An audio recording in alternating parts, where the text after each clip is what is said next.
Greetings, my fellow knights, and welcome to Good Night Tales. This is a place of imagination and wonder, where every tale invites you into a world of chivalry, mystery, and adventure. So take a moment to settle in and join me as we begin another tale.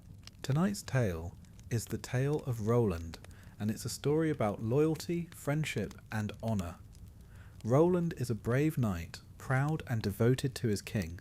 At his side is Oliver, his closest friend, known for his wisdom and steady heart.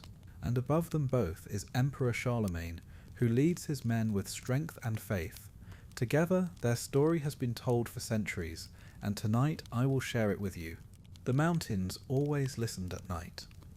Roland could feel it in the hush that spread across the pass, the way the wind shifted between the pines, as though carrying secrets too old for men to name. Standing at the edge of the camp, he let his gaze travel over the ridges, their dark lines drawn against a sky that had almost finished giving up its light. One by one the stars appeared, sharp and silver, as if the heavens themselves had chosen to keep watch.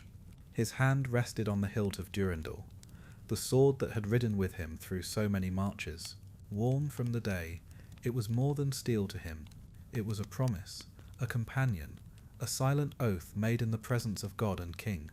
Roland thought of it not as a tool of war, but as a measure of who he was, loyal, steadfast, sworn to a cause greater than himself.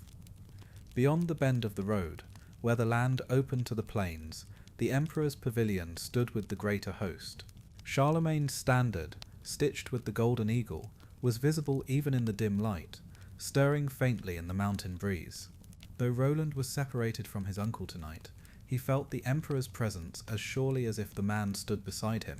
Charlemagne had led them across half the world. His shadow was long, his wisdom deeper still. Roland had never known another leader who bore both sword and crown with such quiet certainty.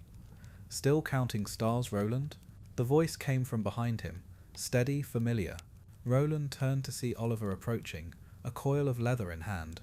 His friend was always repairing something, a strap, a saddle, a thought that needed tempering. Oliver was the counterbalance to Roland's fire, measured where Roland was swift, cautious where Roland was bold. "I was thinking of tomorrow," Roland said honestly. Oliver's mouth tilted in a knowing smile. "You always are." Together they walked back toward the camp. The men were spread along the slope, small fires flickering like fallen constellations. Soldiers ate their bread and dried fruit in silence, armor stacked neatly beside them. A boy carried water to the horses, who lowered their heads and drank patiently. Somewhere in the shadows a knight plucked a lute, playing only a handful of notes before stopping, careful not to disturb those drifting into sleep. Roland admired them, these men who had marched far under Charlemagne's banner, who trusted their emperor and trusted him too, as commander of the rear guard. It was a responsibility he carried not lightly, but proudly. His uncle had chosen him, and Roland would never betray that trust. Yet, even in the calm, a shadow of unease moved. Oliver lowered his voice as they passed the sentries. "There are whispers. Ganelon spoke against you at court. Too proud, too reckless, he says." Roland's jaw tightened. He had heard such mutterings before. Ganelon's envy was no secret. The man resented Roland's place at Charlemagne's side. Still, in the stillness of the pass, the words seemed heavier. "I will not waste the night on Ganelon's spite," Roland said firmly. "Charlemagne knows my heart." Oliver studied him in the dim glow of a lantern, his eyes thoughtful. "Still, pride must be bridled. It serves you, but it can unseat you if you let it run unchecked." Roland allowed himself a small smile. "You keep the reins well enough for both of us, old friend." They stopped where the camp thinned, and the valley yawned below. The lanterns shone softly, their light spilling like little pools along the path. Beyond them, the road curled into shadow, leading toward the lands they had fought to protect. Roland breathed deeply of the mountain air. It was sharp and cool in his lungs, carrying the scent of pine sap and earth. Tomorrow might test them, perhaps with nothing more than a long march, perhaps with more. Whatever came, he would meet it with Durendal in hand, and Oliver at his side. A young sentry approached then, helmet tucked beneath his arm. "My lords," he said, bowing slightly, "the captain asks whether the watch should double at midnight. There are rumours of shapes moving along the ridge." Roland studied the youth. His face was pale, but his eyes held steady. He respected that. "Rumours always walk on taller legs at night," Roland replied. Oliver tilted his head, considering. "We'll walk the line." Together they made their way past the sentries. Pine needles muffled their steps. The lanterns were hooded to spare the night. Roland paused beside two horses, old companions of the march, and laid his hand on one's flank. The animal shifted gently, exhaling a warm breath, as though offering reassurance. At the edge of the camp the land dropped away, revealing the black seam of the ridge against the sky. Roland narrowed his eyes, listening. The valley was full of ordinary sounds, the ticking of cooling metal, a cough from a soldier, the long sigh of wind in the trees. No drum, no clatter, only stillness. "We'll double the watch," Roland decided at last. "But tell the men to keep their hearts steady. Fear is a noisy guest. We must not invite it into the camp." He looked at the sentry. "Choose men who think before they shout." The youth nodded, visibly relieved, and hurried to carry the order. They walked back slowly, pausing near a low fire where a grey-bearded soldier sat with a lute in his lap. He plucked a single note, then another, letting them fade into the air. Roland nodded for him to continue, if only for the fire's sake. Music, even so soft, was a companion as much as a man. Oliver broke the silence. "You wear tomorrow's questions on your face tonight." Roland exhaled, half a smile tugging at his mouth. "I was thinking of the Emperor, of how he listens to 1,000 voices and yet finds one path. He bears not only the sword but the weight of men's hearts. That is no light burden, and you carry a portion of it here," Oliver said gently. "In this camp with these men, remember that. The measure of a leader is not only in victory, but in how he keeps faith in the waiting." Roland looked at his friend. The firelight caught Oliver's calm expression, steady as stone. "So long as we keep faith," Roland said, "no shadow can undo us." When he finally lay down upon his cloak, Durendal close at hand, Roland let his eyes close to the murmur of the camp. The mountains seemed to lean in, listening still. Whatever dawn would bring, he would rise to meet it, with his sword, his oath, and the loyalty that bound him to his king and his men. The sound was no more than a whisper, yet to Roland it felt like the punctuation of a sentence written by the night itself. The memory of the mountains had hardly faded when Roland thought of the court again. Even in the high pass beneath pines and stars, the air carried echoes of words spoken in Charlemagne's hall. They clung to him as shadows cling to stone. Roland remembered the vast chamber, its roof high enough for banners to sway like clouds caught indoors. The Emperor sat at the far end, crowned but unpretentious, his hands resting on the arms of his throne, as though carved there by the same craftsman who shaped the oak. Around him lords and knights moved like tides, some bringing counsel, others complaint. Roland had stood near Oliver, his cloak drawn close, when the voice of Ganelon had risen. "He is reckless," Ganelon said, his words smooth but edged. "Boldness without measure is no service to a king. Trusting him with command is like setting fire to dry wood, bright for a moment but ruin follows." Roland had not answered then. He had felt Oliver shift beside him, the man's patience a visible weight. "Let him speak," Oliver had murmured. "The Emperor hears more than words." Charlemagne had indeed listened in silence, his gaze fixed on Ganelon with the calm of a mountain before a storm. The Emperor knew every man in that hall as a shepherd knows his flock. He knew their virtues, their weaknesses, the fears that bent their voices. Still the sting of it clung to Roland now, reckless, proud, words sharpened by envy, flung in the open for all to hear. He had carried them into the mountains like an unseen burden. Oliver's voice broke the memory. "You are far away again." They sat together near the embers of the fire. The camp around them had grown quiet, most men already sunk into sleep. Only the watch moved, their steps measured. Roland nodded. "I was thinking of court, of what was said." Oliver leaned his elbows on his knees, thoughtful as ever. "Ganelon's tongue is a restless blade. It cuts because it must, not because it should. Do not take the wound as truth." But the others heard, Roland said. "When a lie is spoken often enough, it grows roots." "Then we will answer it with deeds," Oliver replied. His voice was steady, carrying a calm certainty Roland often envied. "Charlemagne is not swayed by whispers. He measures a man by his loyalty, and by that measure you stand firm. Roland let out a breath he had not realized he was holding. He looked at the stars again. They seemed brighter in the mountains, each one a small witness. I cannot abide treachery spoken in shadows. If Ganelon plots more, it will not be words alone. Oliver did not deny it. His silence spoke plainly enough. A log shifted in the embers, sending up a faint spray of sparks. Roland watched them climb and fade, brief as thoughts.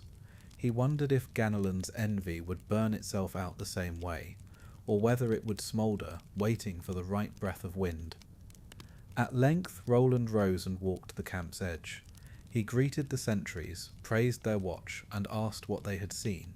Each gave the same answer: shadows on the ridge, nothing more.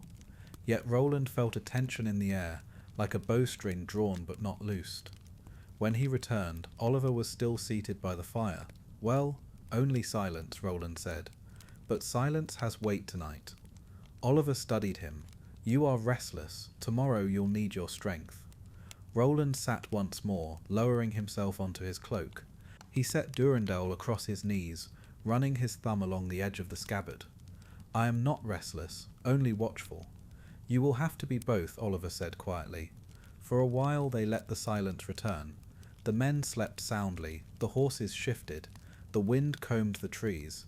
Yet Roland's thoughts circled the court like hawks. He saw Ganelon's face again, sharp with resentment, his words falling like stones into still water. He wondered what ripples they would leave. Finally, Roland lay back, eyes fixed on the wheeling stars. He thought of Charlemagne, steady as the mountains, and of Oliver, wise as any brother could be. Those thoughts steadied him. Yet as he drifted toward sleep, one question lingered. What shape does betrayal take before it reveals itself? And in that question was the first faint whisper of trials yet to come. The morning arrived quietly, as if the mountains preferred to place the day gently into our hands. Dew lay thick on the grass, and the camp stirred with the familiar rhythm of men long used to the march. I strapped on Durendal and looked to Oliver, who already moved among the horses, steady and composed. The Emperor will break camp soon, he said. Then we bring up the last, I replied. Not long after, a messenger came from the main host, dust still on his boots. Sir Roland, he said, bowing, the Emperor calls you to council. Oliver and I rode at once. Charlemagne stood in morning light, his figure as solid as the mountains behind him. His voice carried neither doubt nor hesitation. The vanguard marches first. The baggage must follow without delay. I will have the rear guard under a hand I trust. Roland, you will hold it. I bowed. I will keep it, sire. Oliver stood silent beside me, though I felt the weight of his thoughts. Ganelon was there as well, his eyes narrowed, his courtesy sharp but cold. I met his gaze briefly and turned away. When the council ended, Oliver leaned toward me as we walked. You will want your horn today, he said. It is always near. Closer still your judgment, he replied. I smiled faintly. You would have me call at the first shadow. I would have you weigh shadows as stones, he answered. We returned to the line. The men were ready, shields stacked, bows strung, wagons bound tight. At the bell, the main host began to move, a river of armour and banners flowing ahead into the pass. When the last company had gone, I lifted my hand and our rearguard entered the road, a final stitch closing the seam. The pass wound narrow and steep, stone pressing close on either side. Hooves struck sparks from the rock, and the smell of pine drifted on the air. We placed archers on the ridges, cavalry on the bends, wagons tight together. Oliver rode the line, adjusting with the quiet skill of a man who sees what others overlook. At one sharp turn, I dismounted to steady a wagon. The driver clicked to his oxen, and the wheel climbed over the stone with a groan. A road remembers manners, Lord, he said. So do men, I answered. Oliver returned from scouting ahead, dust fresh on his boots. The slopes carry old fire marks, he said. Not ours. Watch the ridges. We moved carefully, the men quiet, the road speaking more than we did. At a high point the view opened. Plains stretched bronze and wide, the vanguard glinting far ahead like sparks. For a moment relief loosened the shoulders of the men, but as we turned the next bend, I heard it, stone on stone, not a goat's careless tread, not a loosened rock, a placed sound. I looked up, and the ridge showed only trees, black against the bright sky. Oliver's voice came low. "Shadows or stones, both," I said. We pressed on, the men steady, their silence sharper than shouts. I touched the horn at my belt, the Oliphant, smooth and cool. Its voice could summon Charlemagne across valleys. To call it too soon would risk everything. To call it too late might cost us all. "Not today," I whispered to it. Oliver heard, but said nothing. He knew when a man must wrestle with his own choice. By late afternoon, the last wagons had cleared the highest bends. The air warmed, resin thick in my nose, birds rising briefly from the slopes. The plain waited ahead, wide and open as a promise. Then, again the sound came, a second stone, carefully set loose, too deliberate to be chance, too patient to be harmless. I kept my voice calm, hold the pace, keep the order, eyes to the ridges. The column obeyed.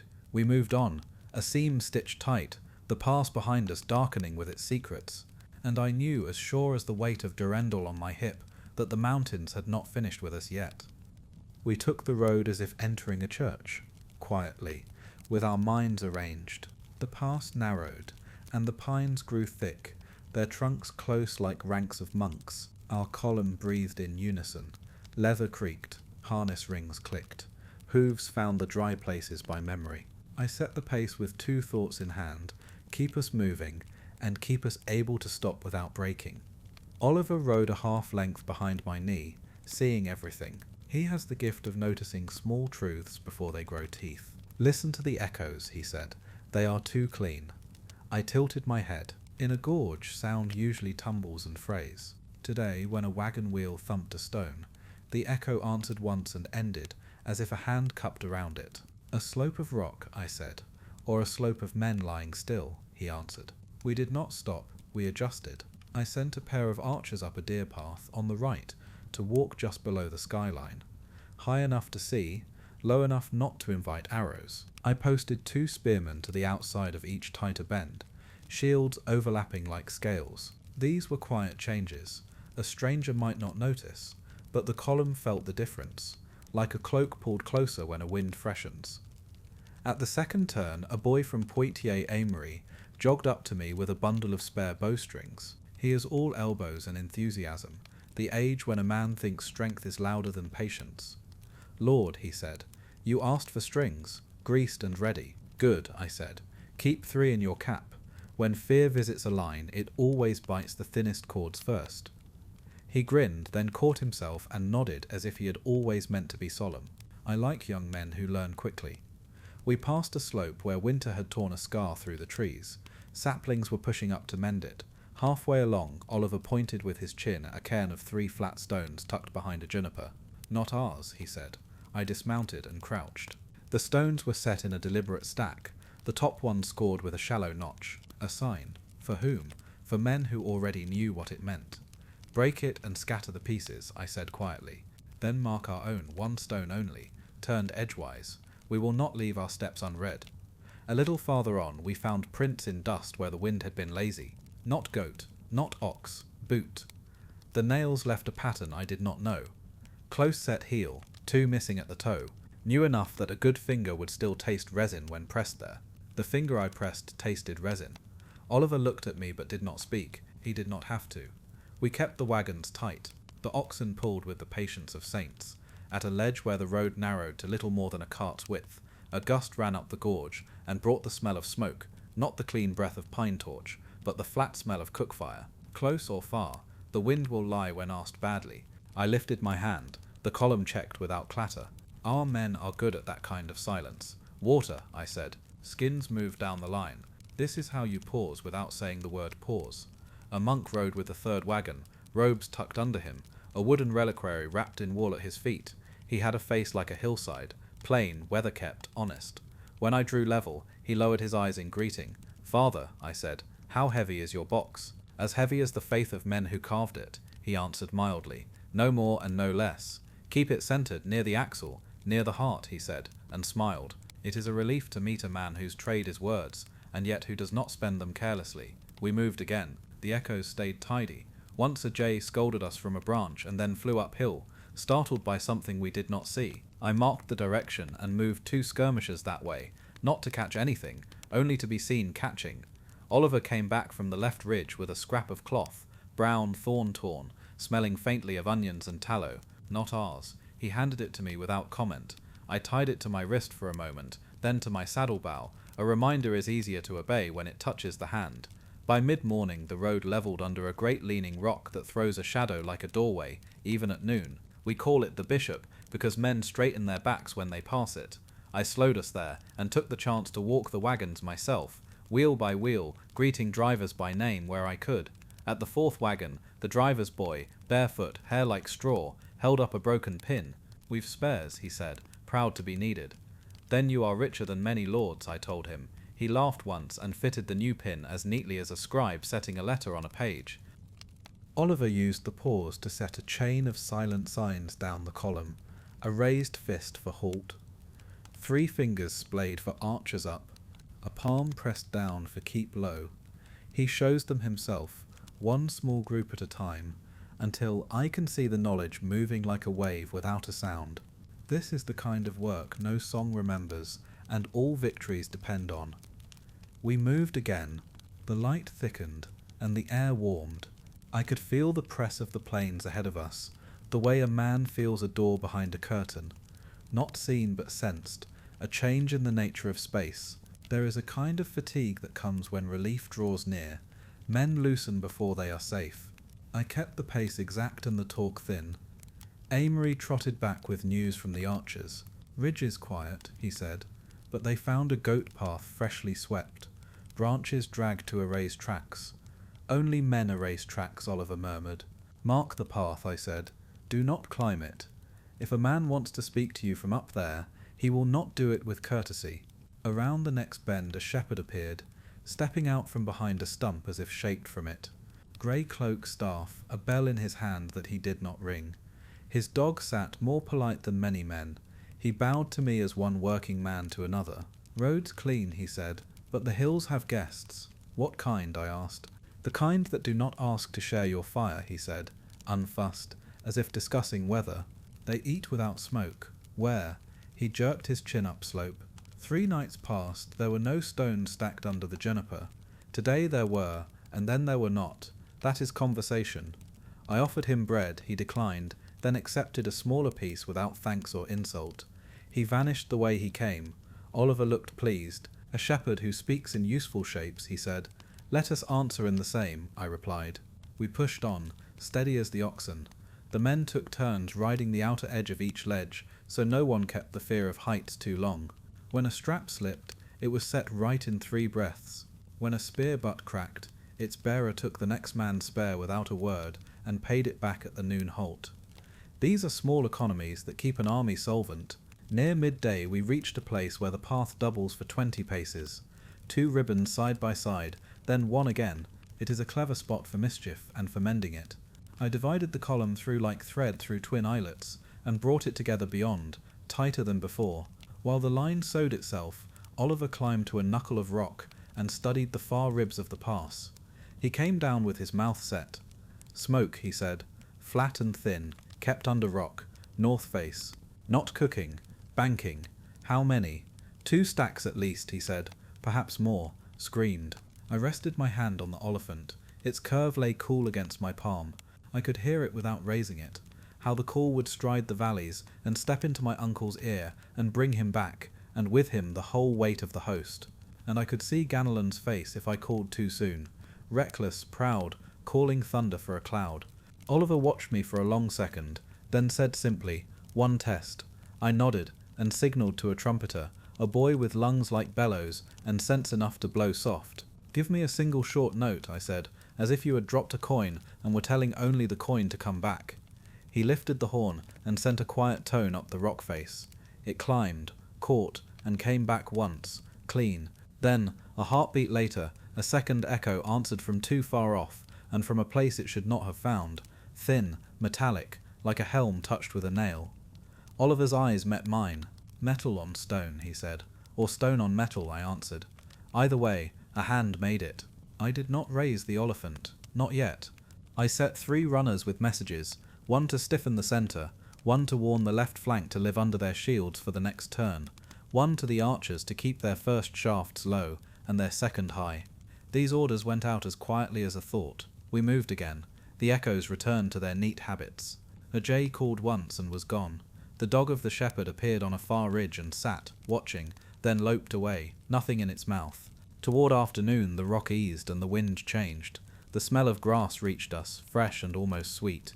The men felt it and stood a little taller. I let them keep that tiny bit of height. Hope is not a sin if it does not loosen the hand. Then a pebble clicked above us, small, chosen. Another answered 2 bends ahead, as if the mountain itself had learned to count. I kept my voice even. Shields close, archers up one ridge. Keep the wagons tight. The column obeyed, wire drawn without singing. The pass narrowed for one last turn before the plain. The light there went thin, as if it had to squeeze past something unseen. I rode forward to the elbow of rock and laid my hand on it, feeling for the tremor that comes when many feet test the same ledge. I felt nothing. That told me enough. We went on without stopping, one breath, then the next, and I knew, as surely as I know the weight of Durendal, that the road had begun to speak in a language we would have to answer soon, preferably with few words and early wisdom. A scout came down the slope, breathing hard. His cloak was torn, dust in his beard. He bowed quickly. "My lord," signs above. Stones stacked in lines, hidden with brush. Men lying close. I could not count them, but more than a handful. "Did they see you?" I asked. He shook his head. I moved like shadow, but their watch is sharp. Oliver and I exchanged a look. Neither of us needed words to know the truth. The trap was set. "They wait for the signal," Oliver said. I touched the horn at my side, the Oliphant, smooth ivory, heavy with promise. One call could bring Charlemagne back with all his banners. One call too soon, and I would be the fool who cried wolf before the jaws closed. "Not yet," I said quietly. "The net is drawn, but it has not been pulled." We pressed on. The wagons rolled steady, oxen snorting clouds of breath in the chill air. Each creak of a wheel seemed too loud, each hoofbeat an announcement. I kept my face calm, for men read their commander's eyes as much as they read the road.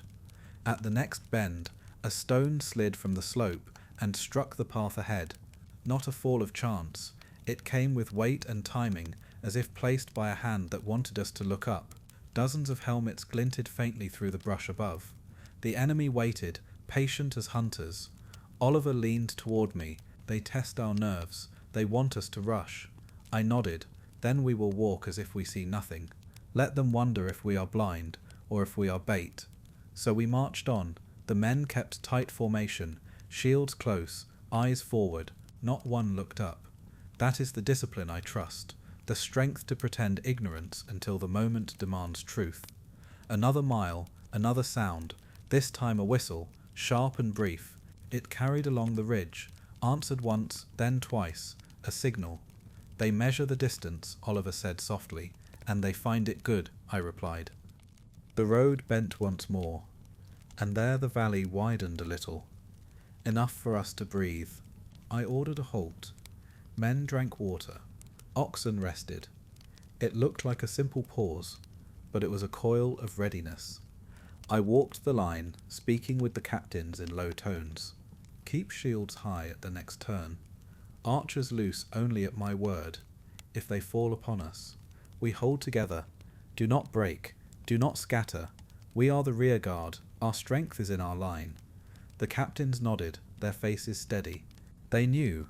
Returning to Oliver, I found him watching the slope with that same patient suspicion. "They wait for us to stumble," he said. "Then we must give them nothing," I answered. But in my chest I felt the horn's weight. The Emperor was not far. One blast and he would turn. Pride held my hand, but duty pressed against it, which was heavier. We moved again into the narrowing throat of the pass. Above us the helmets had vanished into brush. No sound, no stone, no whistle now. Only silence, thick as wool. The net was waiting. I could almost hear it creak with tension. "Not yet," I whispered to myself, to Oliver, to the men, to the horn. "Not yet." The world held its breath. and then the net drew tight. It began with a hush so complete that even the oxen paused, as if listening for a voice older than our own. Then came the first sound, metal kissing stone far above us, a tiny spark of noise that ran along the ridge like a thought someone meant to keep secret and could not. I raised my hand. Our line stopped without clatter, the quiet we had rehearsed for months flowing into place as naturally as water into a carved channel. Oliver moved to my knee. He did not ask a question, he rarely needs to. His eyes said enough. This is the moment you measured for. Shields, I said softly. The word passed along our column in small, careful pieces. Men drew their boards up and slightly forward, not in panic, but like guests lifting their cloaks against a sudden wind. Archers stepped to their marks. I sent 2 to a ledge of broken shale, where their shafts would rise and fall from a lower angle than the eye expects. The wagons closed ranks until the gaps between wheels felt too narrow, even for fear to slip through. From the right ridge, a whistle, short and bright, it carried once, met a second from the left, and there the air turned heavier. Brush parted, shapes moved, not a rush at first. Testers, not spenders. Their front rank showed only the glint of helms and short spears, and the way they came downhill told me what I needed. Men practiced in steep country, steps set to the land's old cadence. Hold, I said, hold and see. The first arrows fell from them, fast, low, meant to make us hide before we had reason. Our shields took the blows with a sound like rain beginning on a roof. No man cried out. When the third small volley came, I lifted 2 fingers, and our archers answered in a measured pair, one flight low to catch the knee and gut of any who advanced too eager, a second set higher to trouble those who thought distance would keep them whole. A few figures on the ridge shifted back, not broken, only reminded that the ground spoke our language too. A stone, hand large, clacked into the road and rolled to my horse's hoof. The animal did not start. He and I have learned the same habit. Let information arrive without offering it fear to eat. Oliver leaned slightly nearer. They want to nibble, not bite. For now, I said, they are counting our answers. The nibbling grew teeth. 2 small knots of enemy came down the right slope together, one above the other, in a stagger that would put one line into our shields, and the second into any gap that opened beside it. A soundless command ran through our men. The front rank angled half a pace, shield edges kissing, a living hinge that absorbs and returns. When the first wave met wood, the road spoke in dull thumps. Spears prodded at the seam. Our lower blades answered, short, efficient, nothing wasted. I saw no wildness in my men, only craft, and I felt a quiet pride large enough to steady a mountain. Left bend, Oliver murmured, already moving. They'll try the mirror there. He took 3 with him, the best kind of 3. One who always sees, one who never hurries, and one who can lift more than he looks able to. I watched them go, then raised my hand again. 2 forward, I called. The order slid, precise. The second rank stepped through the first at shoulder touch, not breaking the line, but replacing its breath. The men they relieved sank back 3 paces to drink, check straps, and think without the pressure of another man's eyes. Then they took their place at the rear, composed. Rotation is the gentlest way to say to fear, you have no purchase here. The attackers above us shifted tactics. A pair of slingers took positions on a flat, leather cords whispering as they gathered speed. The first stone took a shield like a bell. I saw the man behind it adjust, plant, and blink once. The second stone met the rock lip beside our archers and split, shards ticking down the slope like dry rain. Give them a measure, I told our bowmen. Make it exact. They did. 3 shafts rose together, not to kill so much as to persuade. All 3 struck the slingers flat within a hand's span, loud enough to warn but kind enough to leave him in one piece if he wished to step back. He did. His partner followed, not from fear but from the simple sense that told him he would find no gain here, and might find pain. Sense is a mercy when it visits one's enemy. Along the left bend, Oliver's trio arrived in time to meet a mirror of the first push. 2 staggers, the second aimed like a needle at the imagined seam. Oliver's shield struck theirs not as a hammer, but as a door closing. He let the first man's spear slide along its face, and bit the shaft close to the head with his lower blade, then stepped aside so the curve of the road helped him. The men with him did the same with their own variations, and the pressure there went out like a breath you didn't know you were holding. For a handful of heartbeats, the ridges quieted. In that space, the past sent us a message. Resin and shade, and an old cold damp that lives at the bases of stones. The message said only, "You are still in the place where a misstep costs more than a stride." I listened. I arranged the thought next to others. "Wagons tighten one more width," I ordered. "Archers, keep 2s and 3s. Change angles without changing positions. Spear line, breathe on my count." I counted softly through 10. A line that breathes together leans together. A line that leans together cannot be pried apart by small hands. From far up slope, a longer whistle, then 2 knocks of rock. Oliver returned to my side at once. "Their captain speaks," he said. "He has decided to spend." "I agree," I answered. I could feel the choice rippling. More steps above, more leaves disturbed, the faint clink of gear not quite still. "When their weight falls, it will be on the centre." "Or on you," Oliver said, not to flatter and not to warn, only to shape the truth and hand it to me. "I am the centre," I said, and did not smile. The weight fell. It came with a rush that did not shout. The brush creaked, and a darker band of men unstitched itself from the ridge. Short spears, round shields, a few axes. They moved like water over stones, feet finding what they could not see, because they had learnt this road as boys learning a stream. They did not throw themselves, they pressed, a lesson learned from a patient teacher. "Now," I said, and let our own lesson meet them.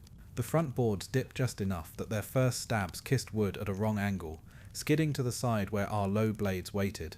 A set of 3 at my right met 3 of theirs, and it looked for a breath like a knot forming. Then the knot loosened, not from force, but from arrangement. My men gave half a pace, then took one at the shoulder, turning the press into a slide. Arrows whispered above our heads at a new rhythm, 6 quick, then 3 slower. The slower set told me the archers had adjusted, first to cover our step back, then to punish any who tried to chase the space. The enemy hesitated at that edge. Hesitation is the true edge of a blade in these moments, and ours cut cleanly. A man on the far right found a lip of rock and began to beat his spear butt on it, keeping a low, simple time. "Come down, press, come down, press." Others answered. Rhythm is its own kind of courage. I would not let our men borrow it. "Trumpet," I said to the boy at my elbow, half a phrase low. He raised the brass and let out a tone close to speech. It moved through the line like a hand smoothing cloth. Our men answered in their breath again. I counted them steady. When the next push came, it met a surface already arranged to receive it, and return it without offence.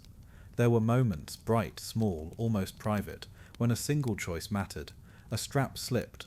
Amory of Poitiers slid under a wagon tongue like a cat, wedged the pin back with the haft of his knife, and rolled out grinning dust. A spearman near me set his feet wrong, and before correction could become confusion, the man beside him nudged his heel with a boot, and the error vanished, no shame taken or given. These are victories you never hear sung, but if you do not win them, no song will matter. The enemy tried one more tactic, a thin file skirting high, hoping to drop behind our last wagon and gnaw there. Oliver saw it at the same instant I did. He lifted 2 fingers. The archers sent 4 shafts high, left, not to kill, but to draw a line in the air that said plainly, "We see you." The file dissolved like a thought. A man decides not to think. At length the whistle changed, a long descending call. Above us the brush settled, and men withdrew along their careful paths, not beaten, but repaid in full for what they had invested. A few stones came loose, and ticked down as if the slope itself were exhaling. Our line did not chase. We are not a dog that loses its manners when the gate swings. "Hold," I said again, and this time the word meant, "Feel yourself whole." I walked the front, hand to shields, eye to eyes. I found men breathing, not panting, ready, not rattled. Oliver met me at the centre, and gave the smallest nod. Satisfaction tempered his favourite kind. "They were counting," he said, "and we gave them arithmetic they do not care to do," I answered. He glanced at the horn at my belt. "You held." "For now," I said. The Oliphant lay cool under my palm, patient as a winter lake. I could hear its voice in my mind, not a cry for help, but a clear statement. Here is the truth of our ground. To call would turn the Emperor like a weather vane to wind. To wait would keep him on his road, and leave us to find our own answer. Above us, a jay scolded once, and then fell silent. The pass listened, as it always does. We reformed. We drank. We checked straps. The wagon with the relic creaked forward.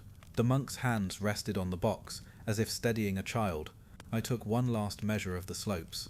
The ambush had tasted us, and learned we were not easy meat. That is not the same as safety. Forward, I said at last, as we are. We moved, not faster, not slower. The road curved toward a place where the rock's voice changes, where a shout goes farther than it should, and a whisper travels in directions that make no sense. The kind of place where counsel matters more than courage. Oliver drew level, quiet as always. Next turn, he said, we talk about the horn. I know, I replied. He did not press. He did not need to. The first meeting of blades had passed. The second and third would not be kinder for our having survived the first. And somewhere above us, out of sight, someone set a small stone on a flat, and tapped it twice with another, as if arranging pieces on a board we could feel but could not yet see. The pass curved on itself like a coiled serpent, and with every bend I felt the air grow tighter. The clash had ended, yet silence pressed harder now than the noise of spears had before. Men marched steady, their armour whispering, their shields rubbing in rhythm. No one spoke unless they must. Oliver rode at my side. He had not said much since the last assault, but I knew he was weighing words. He does not spill counsel like water. He measures it like wine, a cup at the right time. At length he looked at me. Roland, we must speak of the horn. I touched the Oliphant at my belt. Smooth, heavy, silent now, but full of voice if I chose to lift it. Its curve seemed to hum against my palm, reminding me that one call would bring Charlemagne back with all his banners. You think I should sound it? I asked. I think, Oliver said carefully, that we are a thread pulled too thin. Every stone above us may hide a hand. Every bend may open to more teeth. You command brave men, but courage without support will break before long. I frowned, eyes on the ridge. Would you have us call our emperor back at every shadow? Ganelon already paints me reckless. Shall I prove him right? Oliver's gaze was steady, patient. You are not reckless, but pride is a sharper spur than any enemy's spear. Call the horn not for yourself, but for those who march under your charge. Their lives are worth more than your fear of seeming proud. The word struck home, though I did not show it. I tightened my grip on the horn, then let it fall back against my side. Not yet. We held the first press. We can hold again. Oliver said nothing for a time. The road narrowed, and we walked single file until it opened again. When he spoke, his voice was low. A commander's duty is not only to stand, it is to know when standing alone endangers all. Pride builds fine songs, Roland, but it does not bury men kindly. I did not answer. The wagons creaked on, oxen steady as if nothing weighed upon them. Men kept their ranks, shields shining with dust and sweat. They trusted me, and that trust sat heavy on my shoulders. At midday we halted in a wide pocket of the pass where the cliffs stepped back. The men ate bread and dried figs. Water passed hand to hand. I walked among them, speaking little, only placing my hand on shoulders, nodding at steady eyes. They met me with quiet resolve, no fear visible. Yet beneath the calm I felt the question, will we hold if they come again? Oliver joined me as I stood near the wagons. They will come again, he said simply. And harder. They probed. They learned. They will not waste time repeating the same lesson. I know, I admitted. Then call, he urged. Let the Emperor return while the road still allows him. Delay, and the pass itself may divide us. I turned to him, voice harder than I meant. Would you have me cry for aid at the first true test? Charlemagne set me here because he trusts me to hold. I will not dishonour that trust. Oliver did not flinch. His patience is a wall I have broken myself against many times, and it never cracks. Honour is not dishonoured by prudence. A horn's call is not weakness, it is wisdom if sounded in time. I felt the words burn inside me, yet still pride held my hand. I looked at the men, eating their meagre meal, smiling faintly at small jests, mending straps and checking arrows. Brave men, loyal men, could I tell them I had summoned our emperor because I feared shadows on a ridge? No, I said at last, not yet. Let the day prove itself first. Oliver sighed softly, not anger, not contempt, only the exhale of a man who had hoped for another answer. Then let the day prove itself quickly, he said. When the march resumed, the silence was deeper still. The slopes leaned closer, shadows long though the sun still stood high. Above us, a crow circled, black wings beating against the pale sky. It cawed once and vanished behind the ridge. Oliver rode close, his voice low. "Remember, Roland, the horn waits not for pride but for necessity. When that moment comes, delay is the enemy's ally." I nodded, but my hand stayed from the horn, for now we would walk, shields close, steps steady. The pass whispered its secrets above us, and I felt the net draw tighter. The next meeting would come soon. Of that I had no doubt. The pass narrowed again until the road felt like a thread drawn through a needle's eye. We moved with the care of men stitching a wound, slow, precise, keeping the edges aligned so nothing tore. I could taste the change in the air, a faint iron in the wind, the way resin hangs heavier when many bodies warm the shade. The slopes were too still. Even the insects seemed to agree to silence. Oliver edged close.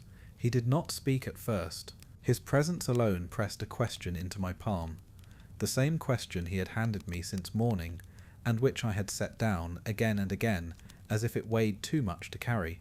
The Oliphant at my side felt heavier than steel.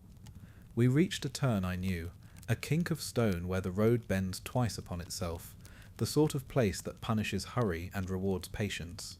I raised my hand and the column condensed, shields overlapped, wagons nudged close, archers stepped to where their arrows could rake a slope and still fall short of our own heads. A boy loosened a strap with nervous fingers. The man beside him fastened it with the quiet economy of habit. I walked the front, touching shield rims, naming men. They lifted their eyes briefly to mine, not asking, only receiving the shape of calm I offered. A leader's face is a kind of lamp. The light must be steady. The first stone came small and deliberate, clacking from above to announce the count had begun. Then the second, farther right, then a third, farther still, stitching a line across the ridge, as if marking the hem where cloth will be cut. Oliver's hand found my arm. He squeezed once, not to stop me, only to anchor us both to the same moment. "Shields," I said, "breathe together." Our line drew its boards up as one. A soft ripple of leather and wood moved down the road. I counted them steady under my breath, 1 to 5, then 6 to 10, until the sound of my counting became the road's own hum. Brush parted, men slid from it with the care of hunters and the patience of men who had taught themselves to walk like shade. The first arrows fell thin and low. We took them on wood, and felt the taps through our arms. Our archers answered in pairs, exactly measured. A handful of dark shapes flattened to rock, then shifted again to fresh places. It was a conversation of angles more than hatred, a test of where our edges met theirs. "Hold," I said. "Not yet." They pressed harder. From the left a knot of spears came down in staggered lines, the sort of pattern that seeks seams by feel. Our front curved slightly to meet them, the middle giving half a pace so the sides could close. At the right, 2 slingers set their cords spinning and cast stone with a drummer's timing. The blows rang on shields like a low bell. Amory of Poitiers darted to a wheel that had crept near the drop, and set it square with one sharp shove of his shoulder. He grinned quick at me, then remembered the moment, and set his face as men do when they learn. "Left bend," Oliver called softly. "I'll take 3. I nodded, and he was gone, the kind of gone that remains present. He moved where the line thinned, adding a shield exactly where pressure wished it would not find one. For a short breath the road's music grew louder, wood to wood, iron to iron, feet biting dust. Then it settled again into the firm murmur of work done correctly. I told myself the net was still only tightening, not yet drawn. I told myself the slope wanted me to waste our last answers on beginnings. I told myself many things while counting, and they tasted like reasons until the past decided to speak plainly. From far upslope a long whistle fell, sliding down the gorge like a blade drawn slow. It was answered at 2 points, then 3, then a 4th farther back than I liked. The brush tore wider, and more men than before unfolded from the green, not in a rush but in a wait. Axes appeared among the spears, shields overlapped in a shingle. This was not nibbling, this was the meal. "Centre tight," I said, "second rank, forward on touch." Archers, 2 volleys, low then higher. They came as the orders moved. The first wave struck like a wave taught to climb rock. Spears glanced and caught, blades prodded and were turned. Our line rocked and then found its set, the way a door finds its frame. We gave a pace where we must, and took it back where the ground remembered us. The wagons closed until you could have walked their rims without stepping down. A hard knock sounded near my left boot. I looked down to see a spearhead's tip kissed against the stone by my foot and snapped there with a tired sigh. The man who owned it stared at the broken piece in his hand, as if reminded that the world judges tools without ceremony. He reached behind for the spare I had made him tie there at dawn, and returned to the work. The enemy did not falter. Above us, new lines of men slid into places vacated by those catching breath. They had practiced this slope. The air began to taste of heat and bark, and a steady hiss rose, the ghost of 1,000 small frictions. I felt the line hold and hold and hold again, and with each holding the space behind us shrank. If we were pushed again like this at the next tight place, the wagons would have nowhere to be but against one another's boards, and then the road would be more jam than column. The thought did not make me afraid, it made me precise. Oliver was at my side again. Dust and sweat masked the calm of his features, but not the fact of it. "Roland," he said, and did not continue. I touched the horn. I felt the curve and the cold. I felt my uncle's trust in the weight of it. I felt Ganelon's envy like a burr that had somehow travelled in our cloaks. I felt my men breathing as I had taught them to breathe together, and heard behind the music of our holding the faintest tremor in that togetherness, the tremor that says the hand is steady but the arm is tiring. "Not for pride," Oliver said quietly, as if replying to a thought he could not hear but knew, "for them." I lifted the oliphant. For a heartbeat nothing happened. It is always thus when you choose a thing you have argued with yourself about. Then I set it to my lips. The ivory was cool as river stones. I filled my chest carefully, as a craftsman fills a measure, and blew. The sound stepped out of me, and became other than me. It walked the pass with long strides, touched the ridges and made them answer. It leapt the spaces we could not see, and carried itself where a man on foot would need an hour. It was not a cry of fear, it was a statement. Here we are, here is the truth of our ground. Here is where you must turn your face, Emperor, if you would see your men as they are needed. The column heard it and did not break stride. Some backs straightened, some jaws eased. Men do not always need rescue. Sometimes they only need to know that the world has been told what they are doing. The echo came back once in a deep voice, once again in a thinner one, and then a last time from far behind, like a reassurance from a friend already on the road. I lowered the horn, not spent, only quiet. The slope answered. The press redoubled, as if the ridges themselves disliked the sound and wished to silence it. Our shields rang more sharply. A wedge formed at the centre, aiming to split us where I stood. I stepped into it, not because I had to, but because men like to see their commander where the problem names itself. The wedge met my board and the two beside it. We leaned together. The leaning did the work that force alone cannot. "Count," I said softly. I heard my men take the count. A low murmur threaded through breath. Counting is a rope in the dark. Arrows from our left are quick and neat, troubling those who tried to slide around our hinge. On the right, Amory's bowstring snapped. He had another ready before the first curled to his wrist. A wheel shrieked like a gull. Two men chopped it with stones and wedged their shoulders to it, until its complaint tired. The monk with the reliquary had both hands on the box, not clutching, simply steadying what was his duty. He looked at me and nodded once, as if in a chapel. The press eased a fraction, then returned like breath. The horn's note had gone farther than any step we could take, but feet still had to hold the ground under them for a span of moments that has no number. We did the simple work of living through a hard place. A line, breathe, answer, a line again, then the whistle above changed key, the sound a captain makes when he calls his dogs off a bit to see if the boar has tired. Shapes thinned, axes faded into brush. A last set of stones ticked down as if the slope was sewing up what it had opened. The net did not vanish. It shifted. It meant to tighten elsewhere. I stood very still and felt the horn at my side. Oliver's hand touched my shoulder just once. "You called in time," he said. "I called late," I answered, because it felt true in my chest. "In time," he repeated, and his voice left no room for pride or blame. I signalled water. Skins moved like mercy down the line. Men drank not greedily. We rechecked straps. We pushed the wagons a hand's width farther from the drop wherever the rock allowed. The archers altered quivers, barbed for barbed, broadhead for broadhead, as calmly as bakers change loaves on a peel. I lifted the horn once more and gave a shorter note, not as loud, angled toward the open tongue of the pass, where sound goes fast. It was a map drawn with breath. We are here, we are holding, come measured, not mad. When we moved again, I felt a change that had nothing to do with slope or sun. The men's steps carried a new certainty, not relief. Relief is for endings, but a firmness that grows when a decision that has pressed against the mind finally finds its shape in the world. The road still crowded us, the enemy still wove the hills, but my uncle now knew our part of the song, and the song, once heard, is hard to silence.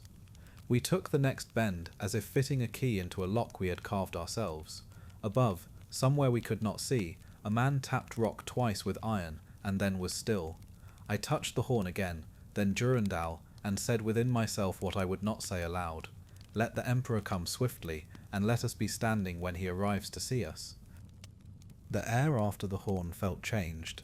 Our men breathed steadier, but the mountains seemed to bristle, as though the sound had stirred something older than armies. Shadows lengthened, and every ridge wore silence like armour. I knew Charlemagne had heard me, yet he was still far. Until he came, the holding was ours. Oliver rode close, his face a mixture of relief and concern. "You've told him," he said. "Now we must last until he answers." "Yes," I replied, "and we will." But the truth pressed heavier. The pass still crawled with unseen foes. The horn had brought us hope, not safety. We marched on, wagons tight, shields close. Arrows still nipped at our flanks from time to time. Testing shots, meant to measure our patience more than wound. The men bore it well. They did not waste shafts in reply, unless I lifted my hand. Discipline is its own shield. By late afternoon, the sun's angle left us walking through long bands of shadow, broken by sudden shafts of light. In one such shadowed turn, the enemy showed their full hand. From both ridges they came, more than before, a dark tide pouring down with shouts at last. Spears bristled, axes flashed, shields slammed like doors in the air. "Steady," I called. "Breathe with me." The line closed as one, our front curving like a bow. Their first impact struck hard, but our boards held. The sound was thunder without rain, rolling back and forth. I saw Amory loose arrow after arrow, until his quiver rattled empty. He fought on with a spear handed down the line. I saw Oliver catch a descending axe on his shield rim, twist and send the man sprawling into his own comrades. But weight told. They pressed again and again, and though each push broke on our shields, the effort bled us. A man near me staggered, his shoulder pierced. Another lifted his place before the gap could open, but the cost grew. "Roland," Oliver shouted between blows. "They mean to grind us down before the Emperor can return." "I know," I answered, driving Durandal forward to shove a spear aside. "Then we will not be ground." We rotated the line again, first rank falling back to breathe, second stepping through. It worked, but more slowly now, fatigue creeping into every motion. Sweat stung my eyes, my arms ached, though I dared not show it. The wagons formed a fortress behind us, oxen lowing, wheels locked by stones. Drivers fought beside knights, hands red but resolute. Even the monk stood with his reliquary, eyes closed, lips moving in silent prayer. His faith steadied more than his hands. The enemy tried a wedge against our centre, aiming straight for me. I stood in their path, shield locked with Oliver's and another man's. Their spears hammered us like waves on cliff rock, but we leaned together and would not break. In that moment, I felt what it is to be not one man, but many. Each breath bound into the others, each life carried by the same stubborn will. Still, I knew the truth. Each hold was shorter, each recovery slower. The horn had spoken, but Charlemagne would need time to return. We had to last longer than our strength wished. At a lull, Oliver turned his head to me, eyes sharp. "Roland, if the line fails, fall back behind the wagons. Let the rest cover you." I shook my head fiercely. "No. If the line fails, I fail with it. This is my charge. I will not see the men think their captain hides while they stand." Oliver grimaced, but he said nothing more. He knew my vow. The press came again, fiercer, as if they sensed our fatigue. I raised Durandal and struck, not wildly, but with purpose, each blow a promise that we yet lived. The sword gleamed in the failing light, its edge carrying more than steel, loyalty, faith, and the stubborn fire of a knight who would not bend. Men around me drew strength from that sight. I felt it ripple through them, a second wind, thin but real. Together we pushed, not far, but enough to remind the enemy we still had teeth. They fell back a few steps, muttering in their tongue, and the slope quieted for a moment. I stood, chest heaving, sweat running like rain under armour. Oliver pressed beside me, pale but unbroken. Around us, men leaned on shields, eyes hollow but steady. "We have done all we can," Oliver murmured. "Now we keep vigil." I nodded. Vigil, that was the word. Not victory, not escape, only to stand until the Emperor came, or until standing was no longer possible. I looked once more at the Oliphant, hanging silent now against my side. I had called, and Charlemagne would return, but I also knew the truth in my bones. Some of us would not live to see him arrive. I set Durendal upright before me, point resting on the stone, both hands on its hilt. Around me the men straightened, shields firm once more. The sun bled into the ridges, staining them red, shadows thickened, and the air grew cold. This was our vigil, the waiting place between day and night, between life and what lies beyond, and I swore, as long as breath remained in me, that I would hold it. Night came as a slow consent, first along the ridges, then into the folds of the pass. I felt the change in my fingers where they gripped Durendal. A cooler air, a quiet that reached deeper than the afternoons. Our men held their places, as if grown from the stone itself. Breaths steadied, small murmurs passed, requests for water, a strap retied, a word of thanks for a shared fig, the simple trade of care, vigil, as Oliver named it. "Listen," he said. I did, and heard the road speak back. The soft creak of leather settling, the hush of pine needles shifting high above, and far off beneath those sounds, something new, an echo that did not belong to our line. It was a rhythm stretched thin by distance, like a drum heard through fog. Steps in number, a body of men. "The Emperor," Oliver breathed. Hope moved through our ranks without noise, the way warmth moves through a stone set by a fire. We did not shout. We did not lift shields from their places. We only stood more surely, as if the pass had decided to share a little of its own patience with us. The enemy had not gone. We felt them above, as a sleeper feels someone stand at the foot of his bed. But their pressure eased, not surrender, only caution. They had learned we were a knot that did not loosen by simple pulling. "Hold," I said softly. "Let the hills carry our message to him. We are standing." We made small adjustments. Archers changed angle to keep the ridges honest. Wagons edged a hand's width safer from the drop where the road allowed. Amory of Poitiers replaced a frayed bowstring, hands steady now with the certainty of practice. The monk sat with his reliquary in his lap, lips moving, then stilled his prayer and simply watched us, as one keeps watch over a candle. The far rhythm grew, not a rush, but a return. The sound of banners in wind is not a sound one hears so much as feels, as if the air itself remembers what it carries. I knew that feeling as a child knows his father's step on the stair. "You see?" Oliver said, the smallest smile at the edge of his mouth. "I hear," I answered, "and hearing is enough." Before that arrival could reach us, the hills tried once more to make us spend what remained. A thin line of figures slid from brush to stone, testing, as frost tests a door latch before dawn. They loosed a careful handful of arrows toward our right, hoping a man would lift his shield to the wrong angle and let doubt pass under. He did not. A single shaft from our archers answered, placed with such exactness that it struck the rock 2 handspans from the tester's helm and sang there like a tuning fork. The line above went still. We sent no second arrow. The mountain resumed its listening. I set Durendal point down again and rested my hands upon the hilt. The sword's long truth was cool and familiar. I thought of the roads we had walked together, the promises we had kept without trumpets. I thought of my uncle's hand on my shoulder, that weight of trust that feels like iron and light both. I thought of Oliver's counsel, patient as rain. I thought of the men who breathed beside me, each with a small world of his own, and how many of those worlds now touched because we had chosen to stand in one place at the same time. "Roland," Oliver said quietly, "if they press again before he reaches us, we have one more step, back behind the wagons, a hinge that closes without panic. It will cost us ground, not men." I looked at him and nodded. "Done only on your word," I said. If my stubbornness forgets its manners, he huffed a breath, then my word will be plain. The rhythm grew into shape, iron upon iron, a tone our bodies knew before our ears named it. Between the beats rode a steadier sound, the kind a great column makes when it chooses to move without hurry.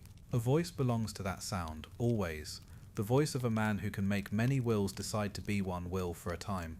In my chest, a small knot that had not admitted it was a knot unwound.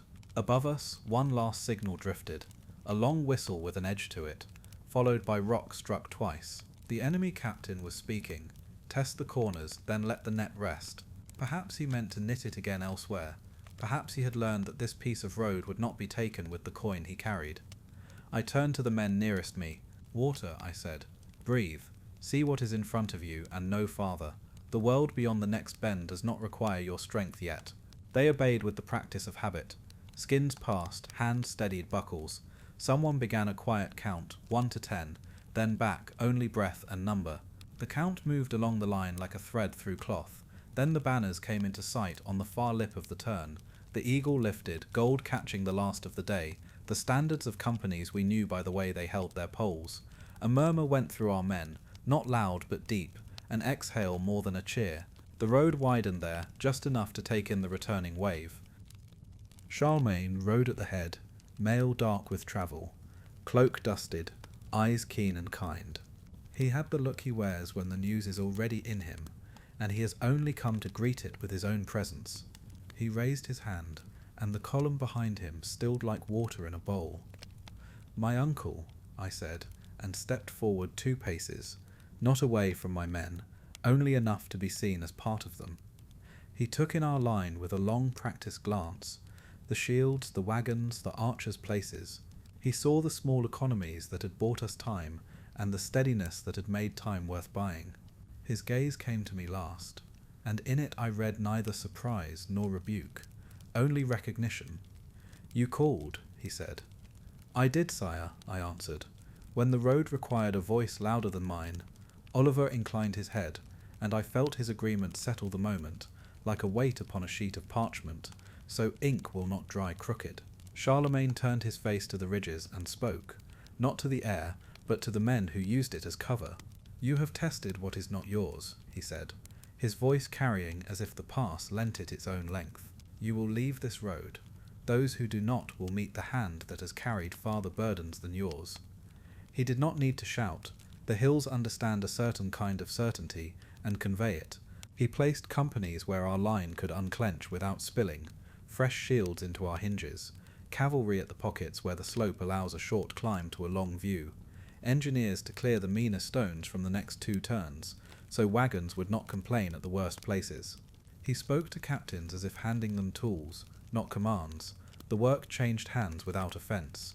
At last he came near enough to lay his hand on my arm. "You have kept what I gave you," he said. "You have paid for it at the right price." "There is still a bill to settle," I replied, "but the account stands in our favour." A corner of his mouth moved. "Your friend taught you that sentence," he said, glancing at Oliver. "He did," I admitted. "Then keep learning from him," the Emperor said. "A king requires men who disagree with courage." He looked past us toward the darkening east, and I saw the measure being taken, the distance to dawn, the strength left in the host, the honesty of the road. "We push no farther tonight," he decided. "We hold this ground, widen our breath, and go at first light." He sent 3 scouts, not to hunt, only to listen from high stones and return. He left a cohort where our archers had worked, and another at the Bishop Rock where men stand straighter. Fires were lit low and clever, their smoke drawn under overhangs so the stars would not be jealous. Our line loosened by inches. Men sat, not slumping, only accepting the gift of sitting. Bread returned to hands, water tasted sweeter. Amory leaned his head back against a wheel and smiled at nothing in particular. The monk unwrapped his reliquary, a finger's width, and wrapped it again, a gesture of thanks without show. Charlemagne stayed with us until the first stars made themselves known. He spoke little, and was present much. When he rode back along the column, he left behind the kind of quiet that contained strength rather than requiring it. Oliver joined me where the road's edge looked down into a pocket of shadow, smelling of thyme and cold stone. We stood without talking for a while, the way men do when their words would only splash in the calm they have earned. He said at last, You called in time. I learnt the word for it, I said. Your word, he nodded. And you taught me a word today as well. Endurance can be simple, if one arranges it. We both smiled at that, the small kind that lives near the eyes. I touched the Oliphant and then Durandal. Both felt lighter, not because the danger was gone, that would be a lie the hills would correct, but because the weight was now shared. The pass no longer felt like a room with one door. It felt like a valley with many paths, and our feet on the right one. Men began to sleep in their places, shields near, spears laid so a hand could find them without waking the whole body. The oxen settled, large breaths like bellows easing. Above, the ridges wrote their black lines across the sky, learning to glitter. Somewhere a night bird said its small piece, and then was satisfied. I sat at last, back to a warm stone. Oliver did the same. For a time I watched the firelight move on the nearest shield rim. It looked, from where I sat, like the thin gold of a coin held up to sun. Tomorrow, Oliver said. Yes, I answered, and we will meet it as we met this day together, with what is necessary. My eyes closed. The sounds of the camp arranged themselves into a single quiet. In that quiet I thought, not of triumph but of stewardship, of men's lives held carefully for a while, and then handed back to them in the morning. The horn slept at my side. Durendal rested, point near my boot. If the tale has a song, let it be this, that we stood as asked, that we called when we should, and that when the Emperor came, he found us not broken, but ready to walk beside him again. The mountains listened, the night kept its counsel, and the echo of our day carried on horn and breath, and the memory of many small right choices went out to meet the dawn.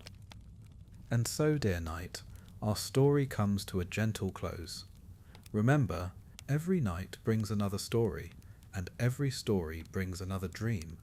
Until we meet again, rest well and good night.